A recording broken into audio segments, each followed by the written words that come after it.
حضرت عمر فاروق کو زخم لگ گیا۔ 27 ذی الحج ہے یا 26 ذی الحج ہے۔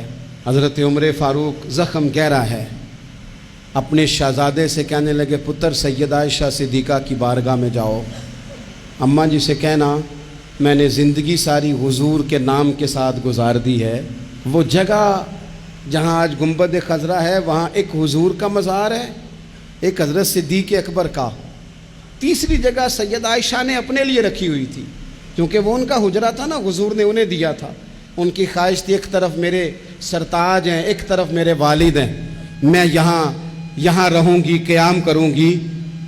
تو حضرت فاروق رضی اللہ تعالیٰ عنہ اپنے شہزادے سے کہنے لگے پتر ادب سے، چونکہ انہوں نے اپنے لیے جگہ رکھی، کبھی کوئی اس طرح کا احسار بھی کرتا ہے، اپنی قبر کی جگہ بھی دے دے، اور قبر کی جگہ وہ جہاں 70,000 فرشتے سویرے آئیں اور 70,000 شام کو آئیں۔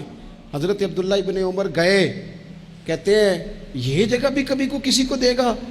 لوگوں کے دلوں میں خیال تھا۔ جناب عبداللہ ابن عمر کہتے ہیں میں نے جا کے حضرت عائشہ صدیقہ سے کہا اماں جی والد کو زخم لگ گیا ہے، وقت آخری لگتا ہے۔ سیدہ رو پڑی، کہنے لگے میرے ابا جی کی خواہش ہے کہ میں نے حضور کا غلام بن کے اور ابو بکر صدیق کا مشیر بن کے وقت گزارا ہے، اگر مجھے وہیں جگہ مل جائے حضور کے قدموں میں تو این سعادت بزور بازو نیست، اتنی بڑی سعادت کیسے اور ملے گی؟ حضرت عائشہ رو پڑی، کہنے لگی یہ بخاری میں موجود ہے۔